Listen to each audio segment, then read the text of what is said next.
প্রিয় ভিউয়ার্স, আসসালামু আলাইকুম।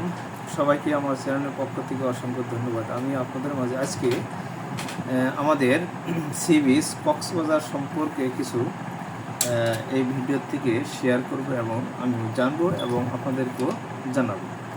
চলুন দেরি না করে মূল ভিডিওতে যাওয়া যাক।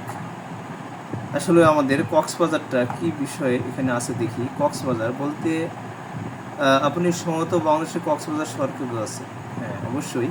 কক্সবাজার বাংলাদেশের দক্ষিণ পূর্বাঞ্চলে অবস্থিত একটি গুরুত্বপূর্ণ পর্যটন শহর। এটি চট্টগ্রাম বিভাগের অন্তর্গত এবং বঙ্গোপসাগরের তীরে অবস্থিত। অবশ্যই কক্সবাজার তার প্রাকৃতিক সৌন্দর্য, দীর্ঘ সমুদ্র সৈকত এবং পর্যটন আকর্ষণের জন্য বিখ্যাত। এখন কক্সবাজারের প্রধান আকর্ষণগুলির মধ্যে রয়েছে যারা কক্সবাজার ভ্রমণ করেছেন তারা অবশ্যই দেখেছেন, আবার অনেকেই হয়তোবা মূল কক্সবাজার থেকে কিছু কক্সবাজার সমুদ্র সৈকত থেকে দেখে কিন্তু ফিরে আসে। তাহলে কক্সবাজারে কী কী আছে সেই সম্পর্কে আমরা অবশ্যই অবগত হব। যেমন 1 নম্বর আছে কক্সবাজার সমুদ্র সৈকত। এটার উদ্দেশ্যে অনেকেই যাওয়ায়, আমিও গেছি, কিন্তু এই কক্সবাজার সমুদ্র সৈকতটি কিন্তু দেখেছি।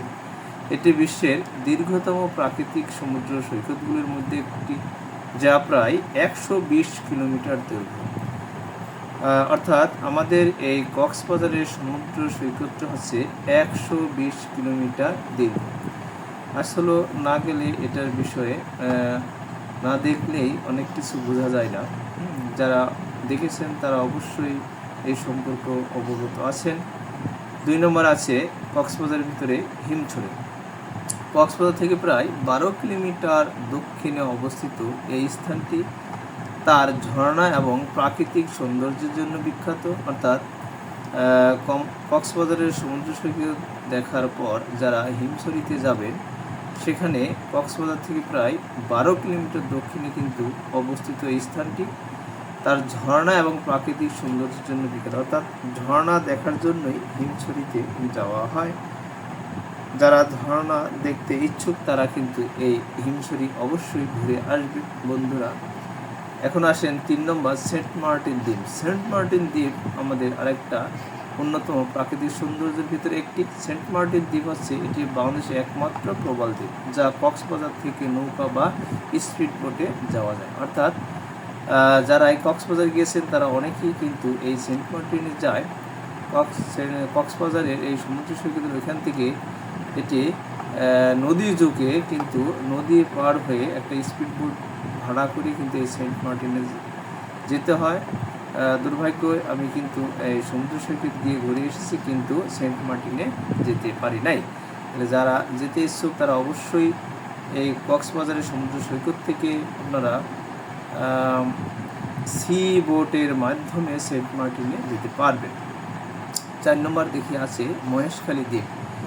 এই দ্বীপটি তার প্রাকৃতিক সৌন্দর্য এবং বৌদ্ধ মন্দিরের জন্য বিখ্যাত। অর্থাৎ অনেকেই মহেশখালী ঘুরে আসেন এই কক্সবাজার গিয়ে।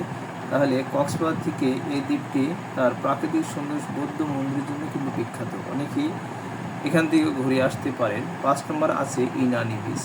5 নম্বর আছে কি ইনানি বিচ। অর্থাৎ কক্সবাজার থেকে প্রায় 35 কিলোমিটার দক্ষিণে অবস্থিত এই সৈকতটি তার নির্জনতা এবং প্রাকৃতিক সৌন্দর্যের জন্যই জনপ্রিয়।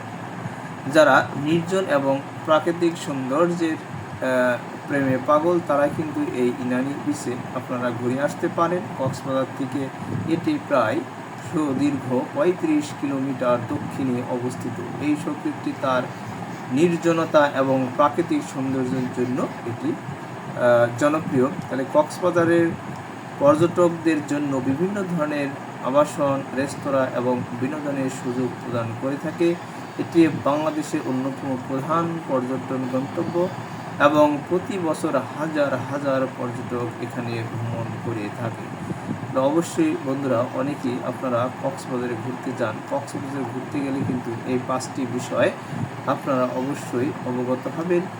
এখান থেকে যেহেতু কক্সবাজার আপনি ঘুরতে যাচ্ছেন, তাহলে 5টি বিষয় আপনারা দেখে আসতে পারবেন।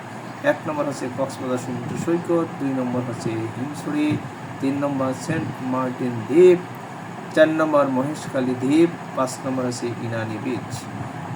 অনেকেই কিন্তু না জানার কারণে অনেকেই সমুদ্র সৈকত দিয়ে ঘুরে আসেন, অথচ এত দূর আপনারা জার্নি করে গিয়েছেন আর এই 5টা জিনিস দেখে আসবেন না, তাহলে কিন্তু হয় না।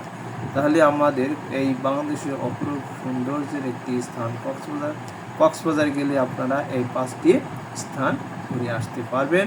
কী কী স্থানগুলো হচ্ছে কক্সবাজার সমুদ্র সৈকত, হিমছড়ি, সেন্ট মার্টিন দ্বীপ, মহেশখালী দ্বীপ, ইনানি বিচ।